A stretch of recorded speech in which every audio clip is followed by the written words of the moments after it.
Someone once asked, I wonder what would happen if Dudley grew up in the wizarding world, but still as a muggle, like kind of reverse AU, where his parents are dead and he has to go to Lily for whatever reason.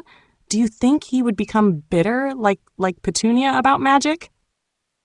The Potter family dirge without music. Lily remembered her sister, how there had been a time she was curious and delighted about magic, before it slowly sank in that she could look and not touch. The last thing Petunia had said to Lily before she died was a chilly goodbye, ending a holiday dinner where they'd had a shrieking row in the entryway. Petunia had said freak, and Lily had hissed better than this being my whole fucking world. Toon, do you even see yourself? Are you happy? And now here was Dudley Vernon Dursley fussing himself to sleep as Lily walked the halls of the Godric's Hollow house. His tiny soft hands with their tiny soft fingernails curled under her chin, the same way Harry always had. She passed James, who was gently bouncing his way up the hall the opposite way. I think he's asleep, James mouthed over Harry's tousled head. His hair was the same mess, bent down to peer at his sleeping son. Lily stopped where she stood, her nephew heavy on her chest, her husband smiling, her sister buried. James, she said, how are we going to do this? Oh, he said, hey, don't you cry, you'll start them off, unless you need to cry. I mean, you go ahead. Hey, sweetheart. Hey, it's all right, you just let it out. He stepped forward, shifting Harry gently to his other shoulder and pressed his forehead to hers. We tuck them in, okay? That's what we do next. Then we go to our own bed, okay, and go to sleep. And when we wake up, it'll be a new day. A new day, she said. Another day, James. That's the I'm so tired. So let's sleep. It'll look better in the morning, he said. And if it doesn't look better this morning, it'll look better in the next one. You promise? Better than that. I'll show you. Every day, he said and kissed her cold forehead. Dudley had not shown up on the Potter's doorstep with the milk bottles. Lily had gotten a phone call from the landline she still had installed in Godric's Hollow about an accident, and she had gone down to the Muggle police station to identify the bodies. The cupboard under the stairs was filled with spiders, broomsticks, and the sewing machine Lily's mother had given her when she married James. That's all. Dudley slept downstairs. Uncle Remus taught Dudley and Harry to knock out coded messages through the wall their rooms shared. In the backyard, beside a rickety porch and an ambitious hedge, James taught them to fly. First on little tot brooms where their toes brushed the grass the whole time. Then out of the barrels of practice brooms James used for lessons and coaching Little League Quidditch. When the boys turned 10, 5 weeks apart, they both got shiny new nimbuses on Dudley's birthday, which came first, and a set of enchanted Quidditch balls on Harry's to share. The Bludgers were enchanted to be very kind, but Dudley spent long afternoons whacking them far afield while Harry chased the snitch at his back. Harry had a scar on his forehead, like a jagged bit of lightning. Dudley had no scars. The car crash that had killed his parents hadn't touched him, where he sat strapped into a car seat in the back, chewing on a stuffed dinosaur toy. Lily did not believe in lying to the children. She was bare years off being a child herself, and spare moments on the far side of a war. When Dudley asked about his parents, she told him there had been an accident. She pulled pictures off the shelf and wrote Petunia's old university friends for more. Photographs came by mailman, the images still and unnatural to Dudley's eye. Every day he'd gone out to play for years, he'd been waving at the picture near the back door of his aunt and uncle on their wedding day, and they waved back every time. She was very clever, Lily said. Your mom liked to know everything. And my dad? Vernon liked cars? James offered. That's the word, right, Lily? I didn't know him very well, Lily said. He liked drills, I think. He worked for a firm that made them, and he talked about that a lot. Dudley brushed his thumbs over the dull edges of the photos. When Lily went off to Auror headquarters the next morning for work, James bundled the boys up and took them on an impromptu, invisible tour of Grunning's Drill Manufacturing, Inc. They tiptoed down halls and past water coolers and ringing fellitones. They held hands under the cloak as they dodged around the machines on the manufacturing floor, thumping and pounding and whirring away loudly enough that Harry and Dudley could whisper to each other under the noise. An elevator took them all the way up to the top floor. Harry whistled cheerily and eerily along with the elevator music, while the muggles slowly edged toward the doors and pressed floor buttons lower than they'd originally wanted. There were boxes and cabinets and folders and desks and staticky monitor screens full of numbers strewn in endless grids. "Merlin's knuckles," said Harry, who was 7.5 and rather proud of this expletive. "People can look at this all day, their whole lives, and not die?" "Work is hard work," said James. "At least Mum gets to curse things." "But my dad liked it," Dudley said, peering at a whiteboard that was bleeding enthusiastic marker. "There's a lot of things here. Maybe he liked knowing things too." When the boys asked about the scar on Harry's forehead, Lily and James looked at each other. "You know how sometimes we sit with Uncle Remus and talk about a war?" James said. "Or with Miss Amelia, or Mr. Mundungus." "Mr. Mundungus is kinda smelly," Harry said helpfully. "It's not nice to say so, though," said James, and Lily made a face. "Are we raising them to be nice?" Lily said. "I'm trying," said James. "You talk about a war?" said Harry and shrugged. Dudley nodded. "There was a very bad man in those days," said James. "Voldemort," said Lily, and James made a face. "He was so scary, a lot of people don't like to say his name, even now," said James. "And he was coming after us because we had been fighting against him in the war. He came to the house and he tried to hurt you, Harry, but it didn't work. It hurt him instead and gave you that scar." "Is he going to come back?" said Dudley, who was paler than his normal pink. "No one's heard of him since then," said Lily. "Where were you?" said Harry, because all his life they had been right there. "Oh," said Lily, but her throat closed up. "We were at Dudley's Mum and Dad's funeral," said James. Our friend Sirius was watching you two. The bad man, he came to the house. I. Sirius died," said Lily, one hand squeezing James's knee and the other reaching down to brush hair off Dudley's forehead. "You lived, Harry, and Voldemort vanished, and that's why sometimes people stare in the streets, baby." James tweaked Harry's collar absently.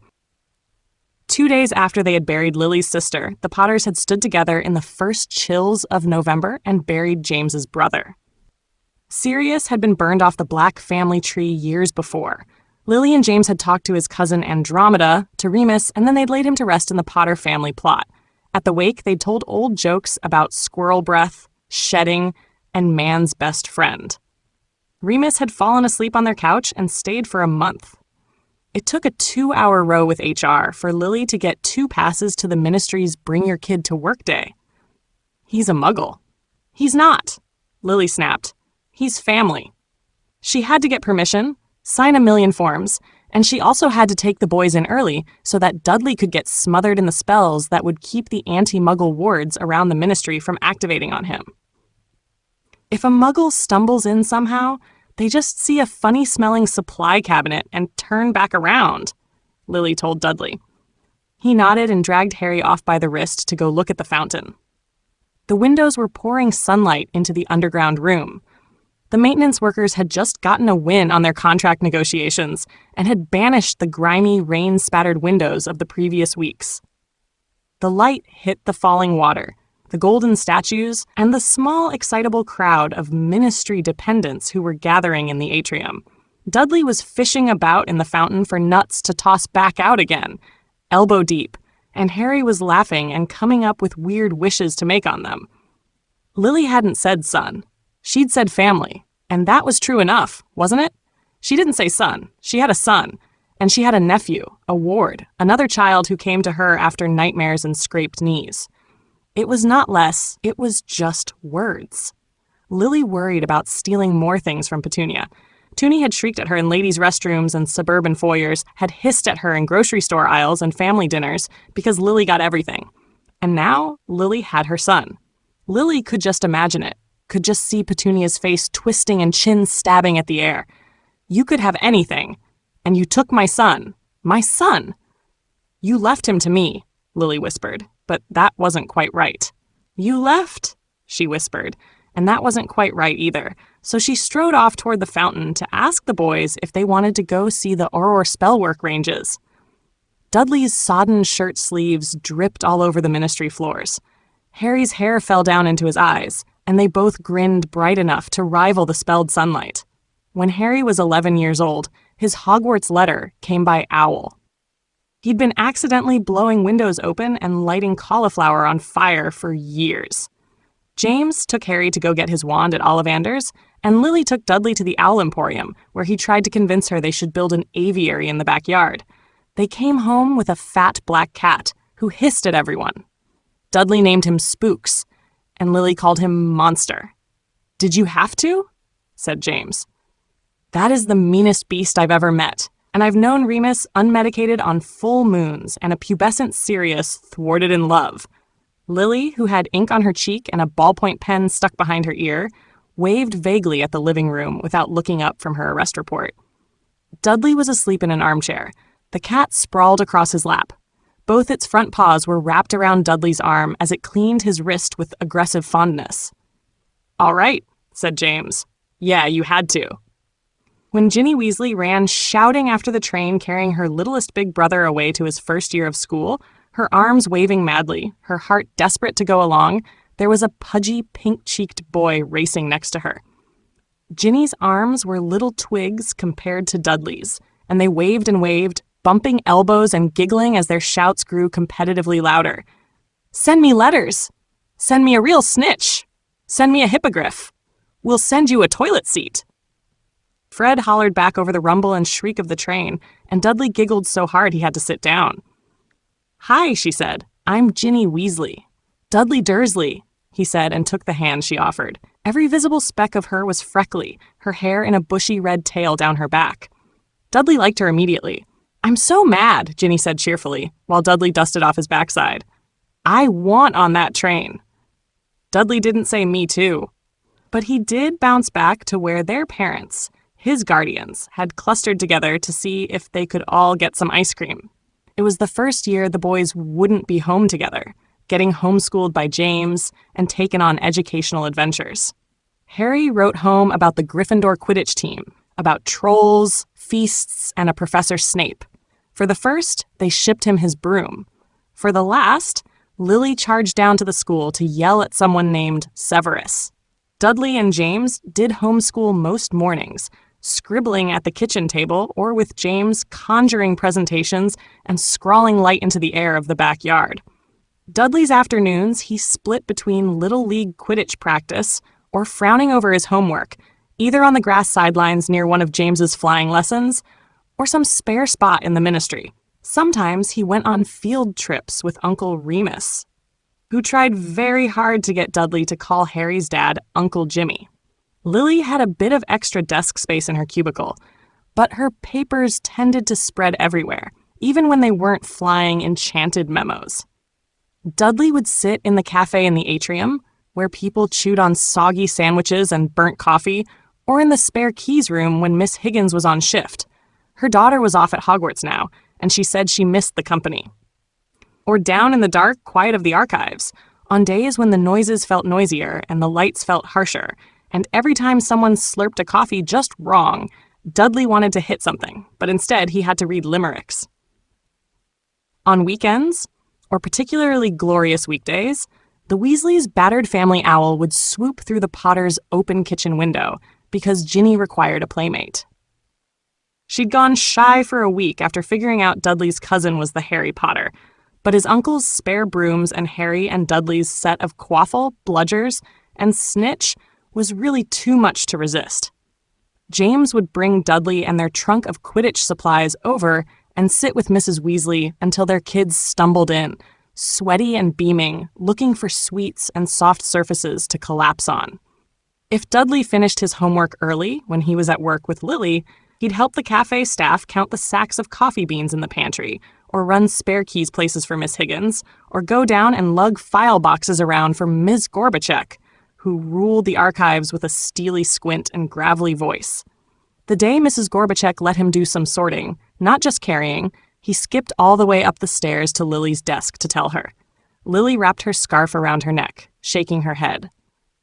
"Got your pop's eye for boring detail, I guess," Lily said, but she smiled and kissed him on top of the head, so Dudley pushed out his chest proudly and said, "Yep." Harry came home that summer with stories of a third-floor corridor, a magic stone, a man with two faces. Lily and James had worried little discussions in the kitchen, and some talks with Harry about common sense and not dying young. They spent a good half the summer at the Burrow, or with redheads filling the Godric's Hollow house with noise. Harry and Ron bumped elbows while Dudley circled and nibbled on his thumbnails, considering this new best friend of his cousin's.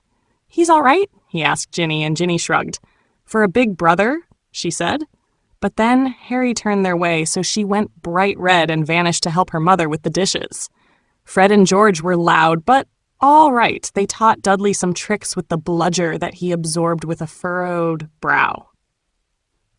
Percy seemed like he might be fun to talk about boring detail things with, but he didn't seem to care about the ministry archiving system when Dudley tried to bring it up. Dudley also met Hermione Granger that summer when she came to visit. She talked too fast and had more impressive hair than Lily even. "We fought off a mountain troll together," said Harry, "and a three-headed dog." "What?" said Dudley. "Can we get one?" "Harry, ask your mum. Aunt Lily, can we get a three-headed dog, please?" "I don't think Monster would approve," Lily said without looking up from her paperwork. James flipped pancakes on the stove while Hermione chattered happily at him about the culinary anthropology of the dish. "Oh yeah," said Dudley, and went to go give Monster some head scritches in apology. The cat purred loud enough, shake the walls, and hissed when Harry came over to say hello. It was a full moon, and with a belly full of potion, Remus was sleeping harmless on their hearth. Dudley had his head pillowed on Remus's shaggy belly, and Lily could hear her sister whispering freak. Lily got a blanket to cover them, and then she sat in the crackling firelight and spoke to her ghosts.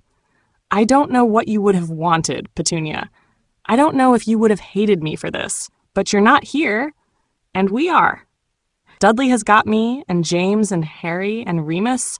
He's got a terrible monster cat that loves him to pieces. He can fly, and maybe you would have hated that. I gave him a broomstick, but I saw you break your own heart once, and I think it was my fault. I would have made you flowers from leaves every morning, Toonie. I would have walked you up and down Diagon Alley every Sunday, looked in the windows, taught you how to feed the owls out of the palm of your hand.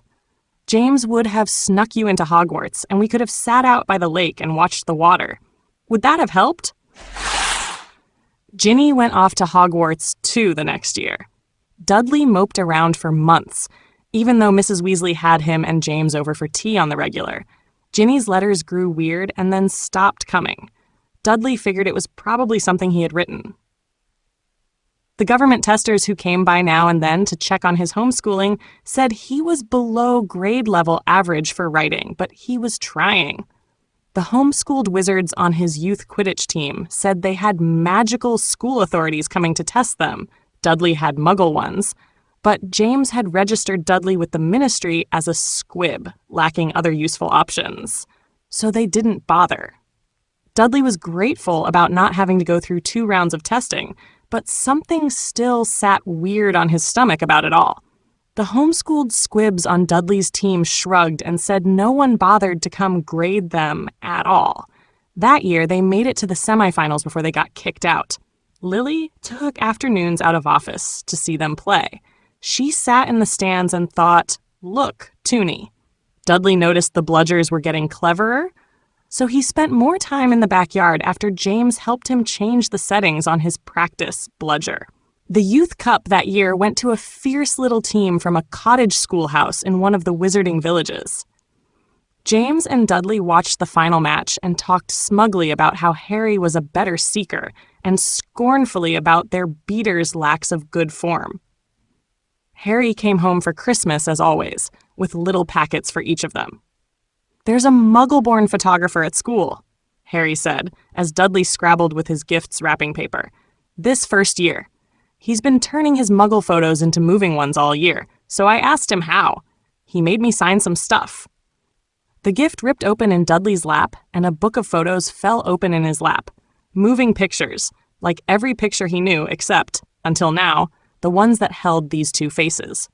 Petunia and Vernon squinted up at their son, and Dudley stared. Harry smiled. At the end of the school year, Dudley learned why Ginny had gone quiet. Harry came home with stories again. Lily and James had more stressed conferences in the kitchen, and with a sinking stomach, Dudley listened to him talk about basilisks and diaries and blood-red writing on the wall. There was a lot of stomach to sink. Even with weekly Quidditch and file boxes to lug about, Dudley was growing up and out. He had big, meaty hands and a few spare hairs coming in on his chin, while Harry was still small and bony, grinning and shoving his hair out of his eyes. Dudley tugged on James's sleeve after Harry's welcome-home dinner. "Can we go visit the Burrow tomorrow?" "If they're up for company," James said. Dudley brought all their Quidditch equipment, the balls, the bats, the brooms. Mrs. Weasley fussed around the kitchen, seeming unable to keep still. Ginny didn't touch her tea, but she could be tempted out by a good broom and a blue sky. "You want to talk about it?" said Dudley. When they were getting the quaffle out of a tree, it had gotten stuck in. Ginny shifted laterally through the air, thighs clamped tight around the broom.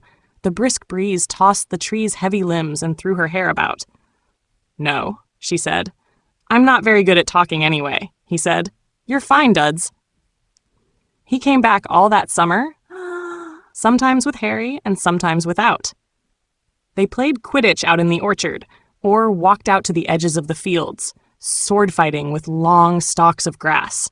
Or Dudley studied at the Weasley kitchen table, trying to wrap his mind around subordinate clauses and bezoars. There were no Dementors at Hogwarts in Harry's 3rd year, but on a visit to his mother's office, he and Dudley got lost in the lowest courtroom levels. Well, Dudley let Harry lead and grinningly watched him get lost.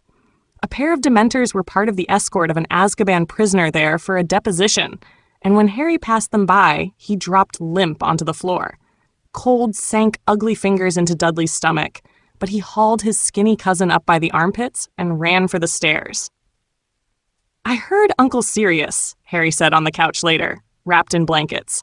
Lily broke off another chocolate square for him, and Dudley hovered. "When the Dementors were, I heard the night he died, I think. Dudley crying and Sirius cursing. He curses just like Mum." "He ought to," Lily said. "I taught him everything he knew." She broke off a few more chocolate squares. One went to James. "I'll go start dinner," James said, but when Dudley went to follow, Lily wrapped a warm hand around his wrist. "Sit with Harry, okay?" "Thank you, sweetheart." James went out flying that night, so late that Lily couldn't wait up. When he came back to bed, his skin was cold from high, thin air, but she wrapped herself all around him anyway. They slept in a tangle of long limbs, and when they woke in the morning, they were both warm. Harry told his uncle Remus the same story, leading up to asking about Patronus lessons at school. Remus said, "Yes, he did. Curse, you know, and then asked Harry to come back later. He had to find a boggart for their lessons. He had to sit, quiet, and watch the trees shake outside the window." 13 was the year when Lily gave Dudley his own sack of flu powder and taught him how to use it. "It's magical all by itself," said Lily. "So you don't have to be." Dudley nodded seriously. "Uncle James taught me about its occultochemical properties last year." "Leaving me to teach you the useful bits, of course," Lily said. James, in the next room, laughed. Even with Ginny at school, Dudley used his newfound flu freedoms to go visit the Burrow. Mrs. Weasley patted his cheeks, survivable, offered him whatever food they had on hand, ideal, and showed him the photographs of dragons, tombs, and baklava that Charlie and Bill sent with their letters. Excellent. "Uncle James says my dad liked cars," said Dudley around a mouthful of treacle. "Harry says you have one?" "Oh, yes," Molly said blackly, but Arthur beamed at Dudley as though unaware of the look his wife was giving him. "Here, yes," said Arthur. "Out in the shed, up, come on." "Finish your tea first." He and Harry coordinated to meet up in Hogsmeade during Hogwarts' day trips there. They sampled their way through honeydukes, poked through the joke shop, and threw snowballs in the streets. Harry went up the hill to roll his eyes at the shrieking shack with Ginny, Ron, and Hermione, but Dudley ducked out and waited for him in the Three Broomsticks instead, nursing a butterbeer and glaring at his homework. Everyone always recognized Harry. When the kid knocked the doors open and stamped snow off his boots, Dudley could see strangers watching his cousin. The only people who recognized Dudley were the ones who sometimes brought signs to his Quidditch games that made James go tight around his mouth. Dudley spun his mug slowly on the wood, mice trying to watch it and not to watch Harry make his way through a sea of stares and smiles. "Field trip," said James. Up, up, up and at 'em, kiddo." Dudley pulled himself up to sitting among his heavy blankets and soft comforter. "What?" "There's some friends of mine I'd like you to meet," James said, stretching his grin and waggling his eyebrows in a way the boys had tried to mimic back as children. Harry could almost do it. Dudley wiggled his eyebrows now in pale approximation, and James said, "Misters Mooney, Padfoot, Wormtail, and Prongs." They went out to Hogsmeade, which Dudley knew rather well now. While James gave distracted storytelling and explanation, Dudley gathered up all the fragments he was going to have to tell Harry later. "They came up with fancy nicknames for themselves, Harry, like dweebs," he scripted in his head. "Also, Uncle James can turn into a giant deer." They went down into the cellar of Honeydukes under the invisibility cloak, and then down the long hidden passage to the school. "Are we supposed to be here?" said Dudley. The stones in the walls were getting bigger, like the castle knew it was important and wanted to let you know as you approached. He could feel the anti-Muggle Ward's Aunt Lily had gotten for him shifting under new weight. "What's supposed to?" said James. "Come on, pop quiz time! Let's be responsible members of an educational system. When was Hogwarts founded?" Around 990 CE. The castle was conjured and created rather than built and maintains a degree of personality and, Dudley gulped, eyeing the shadows, life. Every moment of life Dudley could remember had been lived in a magical world. He'd scrubbed at Molly Weasley's kitchen counter while dishes washed themselves in the sink. He'd napped in the great black belly of the Ministry, where sometimes the walls whispered, where memos flew and wizards carried sparking boxes that were bigger on the inside and also full of dragons. But he stepped out into Hogwarts, and his heart almost stopped under the heavy velvet of the cloak. "I'll show you how to break into the kitchens," James said. "We can say hi to the house elves, and then we'll go surprise Harry on his free period." Dudley followed him silently down the hallways, past paintings and ghosts and suits of armor. He thought about Ginny on the train platform saying, "I'm so mad." He thought about Ginny sleeping warm and high in the Gryffindor Tower now, which he had only read about. He wasn't mad. He didn't think he was mad, but his stomach rolled and rolled. He tried to swallow it down. He tried to smile when Harry startled out of his seat when they found him. He went home and practiced with his bat and the bludger until it got dark. In the late fall of Harry's third year at Hogwarts, Aurora Lily Potter came across a report of a sighting of an unregistered rat animagus in Scotland. Between rookie trainings and other cases, she pored over the reports and apparated out to conduct interviews. Ignoring proper protocol, she told her husband about it over Christmas dinner, when her son and that year's Defense Against the Dark Arts teacher had come home to visit. Peter had stood behind Sirius and Remus the day Lily married James. He'd given a speech. She'd seen him tagging at James's heels, always, back in the days when she'd hated them all, during the war when they'd all gotten quieter and quieter, except for Sirius, who had started bursting and burning at the seams, and all those days between. In the early spring, she found him. Peter was laid out in a meadow behind a little stone church, his eyes open to the sky. The body was unmarked. Lily stood in the cold morning air, breathing out curls of mist, and thought about what it meant to do the unforgivable. When they came home from Petunia's funeral, the doors of their house had been open to the night. Muggle children had been playing trick-or-treat at the unhidden houses on the street. They had come home, Lily tucked under James's arm, to that door, to two twin whales pouring down the stairs. They were supposed to be hidden, supposed to be safe, supposed to be a secret kept in a friend's pocket.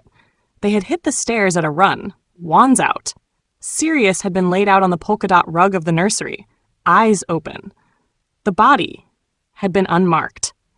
2 days after Lily buried her sister, James had buried his brother. Lily called the scene in from the little meadow while the morning dew sank into the hems of her robes. A few days later, she heard from Harry's letters that Remus had been out sick for a week, locked up in his rooms, quiet, too sick to open the door to anyone. "Tell him to rest up," she wrote, and let the Pettigrew case report slip beneath the other papers on her desk. The Quidditch World Cup was a massive deal. Dudley's Quidditch team kept nearly falling off their brooms from excitement at summer practice. Several of the kids showed up with their faces painted green all week long. Their seeker and seeker sub both showed up with red-painted faces soon after, and when asked why, just took turns repeating, "Crumb, crumb, crumb." The Weasleys and the Potters got nosebleed seats together, sharing a massive tent between themselves and Hermione. Either she had learned to speak slower, or Dudley was able to catch more of it. When she heard he'd been helping the ministry archivists on odd afternoons, she dragged him off for an interrogation that turned gleeful on both sides. But in the night, the Death Eaters came. James had been taking Dudley through wizarding history lessons for years, both modern and ancient. He recognized the sign that lit up the sky. He recognized the masks and hoods.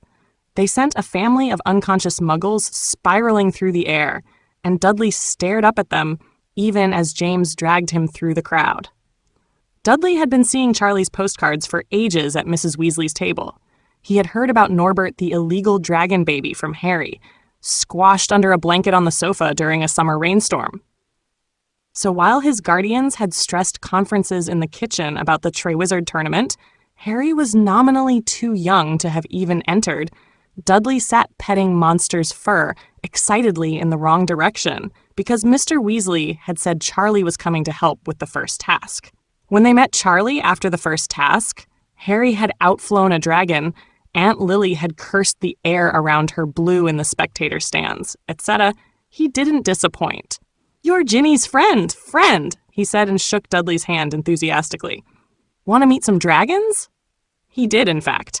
"I wish you could see how he's grown up, Toon," Lily said, while Dudley burned bacon at breakfast with Monster wailing distressed counterpoint at his feet.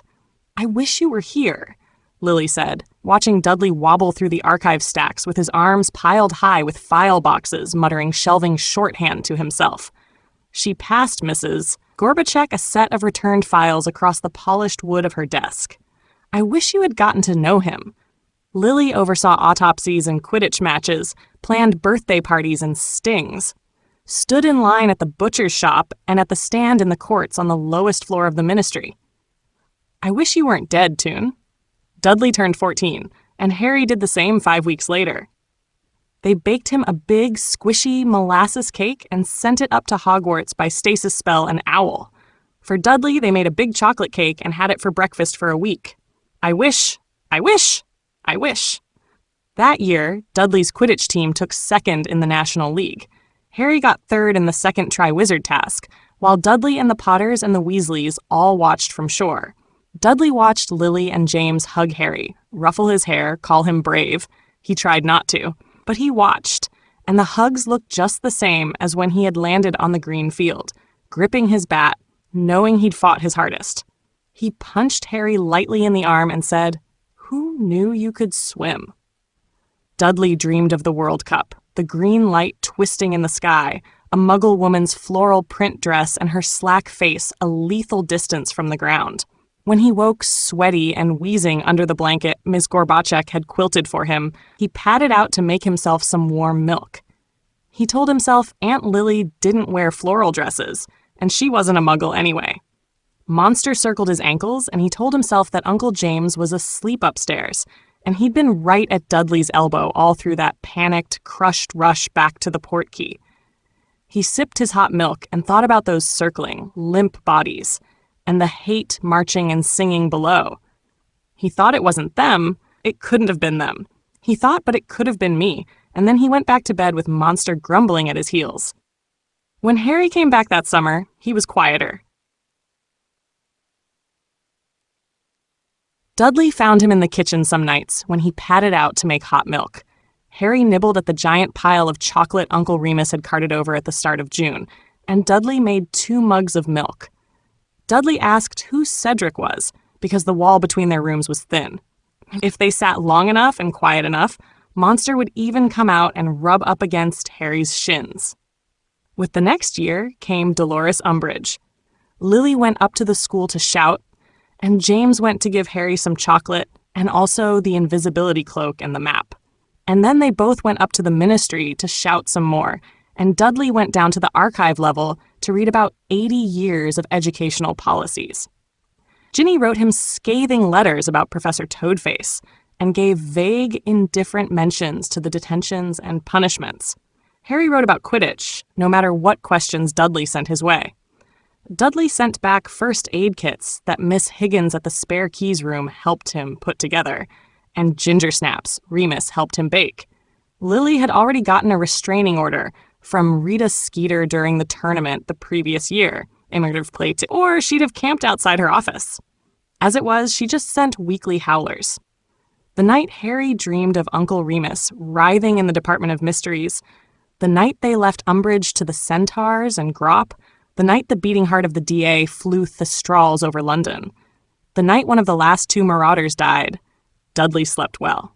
The hedge outside the window tapped familiarly on the glass. He didn't wake when Kingsley Shacklebolt's Patronus woke Lily and James, when they activated the wards over the house, or when their apparitions cracked the silence of the night. He rolled over in his heavy blankets, and Monster paced the boundaries of his room, glaring at shadows. Lily and James brought Harry home.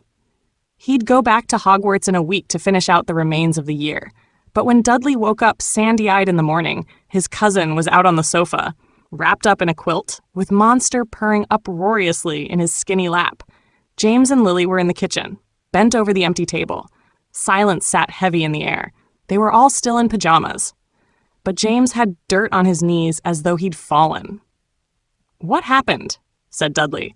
The syllables dropped off his tongue like pebbles, and he wished he was better at this, whatever this was. They buried Remus in the same dirt as Sirius, the Potter family plot. It was an empty casket, but it was the thought that counted, surely. "You horrendous, angry boys," thought Lily to her ghosts. "Sirius, you loved James too much to like me until I fought my way in. You selfish, arrogant prick. That was never your call, but you figured it out eventually. We don't laugh as much with you gone. We try, but you're not here. You lost boy. You brave, brave man. You died for my children. Thank you." But that had been so long ago. Remus, she thought, and squeezed James's hand so hard it must hurt. "Remus, I don't know how we're going to do this without you." James squeezed back, and they ached there, in the cold, until the sun had almost gone. Then they went home. Harry and Dudley knocked out good nights on their shared bedroom wall, in a way they hadn't in years. Lily and James slept in a tangled pile, once they got to sleep at all. They woke up warm, but it didn't mean much. They stayed wrapped up in each other until they heard their children banging about downstairs. Harry burnt the bacon, and Dudley burnt the toast, and James tasted the tea with exaggerated trepidation. "Even we can't burn water," Harry said. "But I have so much faith in you, my son," James said. Harry had been quiet the previous summer, but this summer he was angry. It was less quiet. James turned the settings on the bludger up as high as they would go and sent Harry out back with Dudley's bat to work things out. When Dudley went with Lily to the ministry next, he didn't head straight down to the archives after he left her at her desk, which was creaking under the weight of documents. He took the stairs slowly, past the squawking and smells of the magical creatures division, the Quidditch posters on the next floor, the flying memos, and the swelling roll of workplace chatter. The fountain in the atrium was flowing clean, over the gilded statues of witch, wizard, and creature. Dudley walked by it and got a doughy brownie from the dinky little cafe. Over midnights and warm milk, Harry had told him about Remus, about cold intent crawling in through his veins, about a voice behind his eyes that had twisted him all over this floor. Chewing on his brownie, Dudley climbed down further, to the Department of Mysteries. Its operatives came down to the archives, sometimes, to pick up old dusty file boxes, and only sometimes to bring them back. He stood outside their unobtrusive doors and thought about sleeping sound in his bed. He thought about his family in dirty pajamas on a morning that should have been unremarkable. He thought about pebbles falling from his tongue, the ripples they made, and then he took the elevator to the archive room and buried the rest of his day into something that made sense. James broke down crying over a bowl of Remus's ginger snap dough. Dudley broke his nose in Quidditch practice, and Harry healed it up with a spell he'd learned from his mother. Lily got a commendation from the Auror's office, and Harry went back to school. James had tea with Molly, while Arthur and Dudley fiddled with the Ford Anglia. Dudley fell asleep at the table, narrowly missing a plateful of spaghetti, and Lily heard her sister whisper, "You got everything." Lily got up and took the dishes to the sink. She turned on the hot water and watched the steam rise. There were spells for this, but she had grown up burying her hands in scalding water and suds. "I buried you," she told her ghosts. "I loved you and I screamed at you, and I buried you and I raised your child. I took him in, and I buried you." She woke Dudley gently and pointed him toward bed. James wrapped his arms around her from behind and kissed her temple. "Go away, Petunia," she thought. "Go to sleep. Leave me be. I'm not strong enough to think of all the ways you might have hated me for this. I buried my sister. I buried my brothers. My sons are here, and that is where I need to live." She pressed her cheek into James's sleeping shoulder that night and told herself, "You're alive. You're alive. You're alive." Harry wrote home about Horcruxes, and Lily marched down to Hogwarts to have some words with Dumbledore. Severus Snape, now the Dada teacher, tried to catch her attention in the hallways, but she snapped, "I hear you made Neville Longbottom cry in class again, Sev." Bad form, and kept walking. She came home with balled fists and told James, "We've got some extracurriculars. Dudley, baby, you might have to do some more independent study this year. Mrs. Gorbachev wants to redo the East Archives into a new organizational scheme," Dudley said. "It's going to be a lot of my time anyway." Lily and James had a quiet conference in the kitchen, talking about snakes and cups and lockets. Dudley spent the next afternoon with Miss Higgins, putting together new first aid kits. Lily worked the very barest number of hours for the Aurors. Grief, she told them, batting damp eyelashes when they asked after her performance. And Dudley spent a lot of nights alone in the house. The ward's spells buzzed at the windows, and he and Monster sat up late, waiting for a pair of cracks to sound in the backyard. They got the news of Harry and Ginny's new joint romantic adventure by Owl Post. Several owls. Ron wrote, and Hermione and Fred and George, though they weren't even in Hogwarts anymore, and a weird little snide note from Snape that Lily threw away. Harry and Ginny wrote too, of course, and Dudley sat and chewed his cereal and thought. He was pretty sure someone was owed a protective older brother-style speech here, but he wasn't sure who. Dudley had never met the Hogwarts headmaster, but Harry came home gaunt after Dumbledore died. Dudley pried the story out of him over warm milk and excess chocolate in the quiet before noisy dawns. Said Dudley finally. "I think you've seen enough people die in front of you. Goodness gracious," Dudley said, and Harry choked on a laugh. Dudley pushed some more chocolate at him. "I always wanted to go to Hogwarts," he said. "I wanted to be like you, not just," he hesitated, "looking in, I guess." "Duds, I'm sorry," said Harry. Dudley crinkled the candy wrapper. "Not your fault. I figured that one out. I'm not dumb." "I know you're nigh," said Dudley. "Your life kind of sucks, so I'm okay being me, I guess." Lily sent in her resignation before the fading ministry could fire her, or fall. They boarded up Godric's Hollow and went to Grimmauld Place, which Sirius had left to Remus, and which Remus had left to them. The Weasleys came, and some of James's fellow homeschooling families, the remains of the Order of the Phoenix, and half the DA. Lily and Harry had a terrible row in a dusty sitting room, shaking cobwebs from the rafters, when Harry told her he was going after the last Horcruxes. Molly straightened couch cushions and made little approving noises whenever Lily said something effective. Dudley bumped elbows with James, and they all listened to the shouting. "I'm 17. I'm a trained fucking Auror, and I am scared of what may come to us, and you are a school kid. I'm not sending you out to." "How old were you?" Harry demanded. Lily threw her hands up in the air. "There's only so much loss I can take," said James, very softly, and that shut them both up for a short moment. "I'm sorry, Dad," said Harry, sounding like he might need to catch his breath, "but I'm in this fight whether you can take it or not." "Harry, we're all in this," said Dudley, and the room went quiet again. "Dudley," Molly said, wringing her skirts. "But you're a, well, dear." "I'm a Potter," he said. "Or close enough," he said, and Lily's face crumpled briefly. "I can't sit this out." "Yes, you can, baby," said Lily. Dudley shook his head. All his words felt like stones, and he didn't know how to spit them out without bruising someone. "I won't," he said. "Me either," said Ginny, and that set off a whole other round of shouting. When Bill and Fleur's wedding was broken up by bad news, Harry grabbed Hermione, who grabbed Ron. Fred grabbed George, who grabbed Ginny, who grabbed Dudley, and the world puckered around them. Dudley threw up in the bushes beside the little road they'd apparated onto. Fred patted his back and said, "Us beaters better stick together, eh?" George conjured him a wet cloth to clean his face, and Ginny stood ready for a fight. "Oh, calm down, Tiny," Fred said, flicking at a strand of her hair. "Like we're going to try to stop you. Come on, Lee's got a scheme." Lily and James had gotten the sword and the cup from Bellatrix's vault the previous year. Dumbledore had destroyed the ring, and Harry had unknowingly gotten to the diary when he was 12 years old. When Lily had heard more details of that night and that fight from Dumbledore, she had nearly lit his old beard on fire. While Dudley flew secrets, objects, and personnel among the operative of Lee Jordan's radio, Harry, Hermione, and Ron broke into Dolores Umbridge's office in the Ministry. Miss Higgins from the spare key desk got them in and out, a tarnished locket tight in Hermione's fist. Ron listened for Fred and George's voices on the radio during those long, cold days. Harry listened for Dudley, who brought reports and news back from his flights.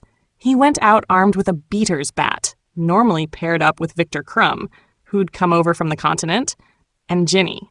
When they discovered the diadem was in Hogwarts, Hermione sent out the call. Dudley grabbed Crumb and Ginny, Fred and George and Lee, and went for the passage in Honeydukes' cellar that James had shown him once. Ron and Hermione got the basilisk fangs from the chamber. Dudley swung his bat while Ginny sniped from over his shoulder, like they'd been doing all year. Neville reached into a hat and pulled out a sword and killed a snake. When the fighting died down, there were bodies, and Dudley knew them mostly from letters. Lavender, who Ginny had penned so many jokes about during the Ron debacle. Colin, who had showed Harry how to make Muggle photos move. But as they stepped back into the Great Hall, where the living gathered, where the injured were laid out, where the bodies were laid out, Dudley felt Ginny go still. Molly Weasley was crying, and Dudley thought he would have liked to go his whole life without having to see her face crumple and break like that. "Fred," said Ginny, and he had been still like this all summer after her first year, and Dudley hadn't known what to do then either. Ginny moved across the floor to her brother's body, and Dudley stood by the edge of the milling room, trying to remember how to breathe. He tried to guess the names that went to the faces around him. He looked at the long tables that had been shoved up against the walls. Gryffindor, Hufflepuff, Slytherin, Ravenclaw. Harry had gotten his letters and packages here in this room, eaten his eggs, and studied last minutes for tests, written undoubtedly exasperated notes about Ron and Hermione fighting again. And there Harry was now, in the battered street clothes he'd arrived in, slipping out a side door. Dudley gathered up all he could of his breath, his wits, and followed. He caught him a few turns down a small corridor, following his cousin's hunched shoulders and quick steps as they moved away from the light. "Where are you going?" said Dudley, too loud, and Harry stopped.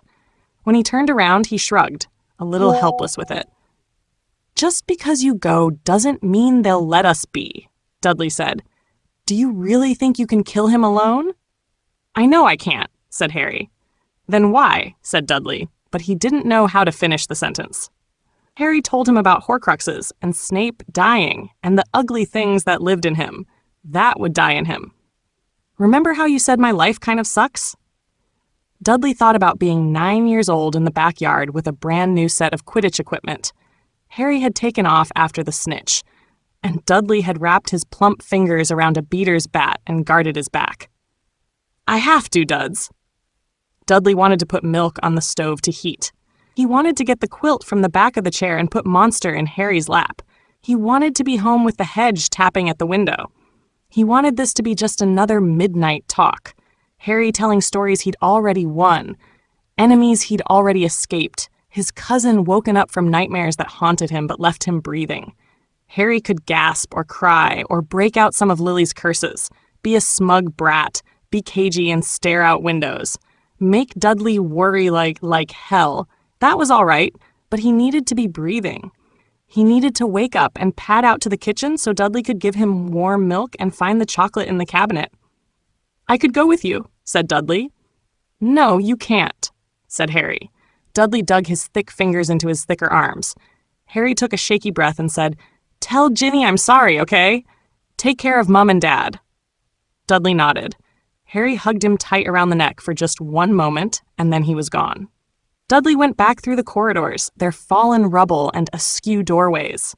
He had his bat and his eyes open, but no one was there. He had come here at 13, through back passages, invisible. When he had stepped out onto the stone, his heart had almost stopped beating. It was massive and magical, big and beautiful and brave, and not for him. He had known that at 13, and he knew it now. He thought maybe that made him angry. He didn't want to be angry. He wanted to be home. He wasn't supposed to be here, but he was here. He was here, and Harry was walking out to die, and that wasn't supposed to be either. Ginny wasn't supposed to be holding on to her mother's elbow, every freckle stark on her pale face. Fred wasn't supposed to be lying on the cold floor at their feet, sightless eyes looking up, but he was. He wondered if he should wait to tell Ginny that Harry was sorry. He wondered if he should have gone after him anyway. A beater's bat, a meat shield, a distraction. Lily looked up from where she'd been bent to speak with Percy. He didn't know what she saw, but she said, "Where's your cousin?" "Dudley? Where's Harry?" James heard the tone in her voice and turned toward them, straightening. "He's a Horcrux," said Dudley. "He had to." "That's not a where," said Lily, but her breath was stopping in her chest. "Dudley, did he leave? Did you see him leave?" Dudley nodded. "He went," he managed. He thought he might be crying. James sat down where he stood. Lily went for the doors of the Great Hall, but by the time she hit the courtyard, they were already coming. Dudley stumbled in her wake, feeling too big, feeling so very small in his skin. Hagrid carried Harry's body in his arms, and Voldemort was smiling. You-know-who might have been sneering something about chosen, about thrice defied, but no one heard him over Lily's shriek. Later, Dudley would realize she'd said, "Not my son," but in the moment, all he saw was the green streak out of her wand. What is unforgivable? Voldemort slumped to the ground, a heap of dead flesh, and Lily clung to Dudley's arm to stay standing. The rest of the gathered crowd broke free of the silence then. Curses flew, multi-hued and shouted, and Dudley stood in the middle of it with his aunt weeping on his shoulder. He twisted his hands in the back of her robe. Around them, light flew and people fell and cried out, and Dudley pressed his face into the top of Lily's head. "It's done," he wanted to say, but he was choking on it. It was done. A man was dead, but so was Harry. They'd bury him with Remus, with Sirius, and they'd go back to a quieter house. "Mum!" Dudley lifted his head. His cousin stood, swimming in his blurred vision. The fight was dying down beyond him, the Death Eaters fleeing. James was striding towards them. "Hey!" said Harry. "It's okay. Mum." James thudded into Harry without even quite stopping, lifting him up and wrapping his arms around him. Lily had lifted her head. Dudley wasn't sure which of them was holding the other one up, so he took a stumbling step forward, dragging her with him. Harry reached out. James wasn't letting go anytime soon, and pulled them in, and the Potters stood there for a long time, holding on, holding tight. After they let go, after the cleanup, after Harry kissed Ginny, but before he washed all the dirt off his face, they went out to the lake. "Is there really a giant squid in it?" said Dudley. "Almost ate James once," said Lily, and patted the grass next to her for Dudley to sit. Harry sat down slowly, like he'd forgotten what grass felt like he hadn't expected to get this again, to sit with his family, and to look out at dark water. Dudley tried to watch the lake, but mostly he just watched Harry. He'd tell Dudley later over hot milk long after midnight about talking to the fated conjurings of Remus and Sirius in the forest. He'd tell him about a train station, and Dudley would say, "I would have been so angry if you didn't come back." But for that moment, no one said anything. James wrapped his arms around Lily's shoulders and kissed her gently on the temple. The trees shook in a quiet wind. The grass was soft under them. They sat and watched the light on the water. And Lily heard her sister whisper, "You got everything." A breeze blew down through the castle, over the grass, out across the lake and past the 4 figures sitting at its shore. Maybe I did, thought Lily, because she could still feel James's arm warm around her, could hear Dudley breathing and Harry picking strands of grass to fiddle with. But I won't apologize for it. Not to you. You're dead, Petunia. And he's here. He needs a mother and you're not here. I am. I will be here for them, as long as I can. Did you hate magic for all the reasons you said, Toon? Because it was weird and gross and ugly and freakish? Or did you hate it because you couldn't touch it? Because if you had let yourself love it, you'd have hurt forever. You were bitter and angry, and I missed you so much. Why couldn't you listen? Why didn't you try? Try harder. Didn't you love me enough not to hate me? Why did you lock this all away? And was it enough? What you had left? Were you happy? He's happy, Toon. Lily opened her eyes. There was light on the water and ripples from a quiet wind, and her heart was aching. Her hands were warm and held. I gave him everything I could. Your son. He will always be yours, Toonie, but he has grown in my house. And maybe it wasn't enough, what we tried to do, what we tried to be, but we love him, and he loves us, Toonie. I didn't steal anything from you. I gave it. I would have given you everything I had if you had just let me. I gave him everything I had. That is what you do when a little boy comes into your life with nothing but himself. You give him a home. I didn't steal anything. He gave it because he's got a heart big enough to level mountains. I like to think you would have known that if you'd lived, if you'd known him. This isn't a fight. It's a family. What would you think of me now, Toon? What would you have done if it was my son?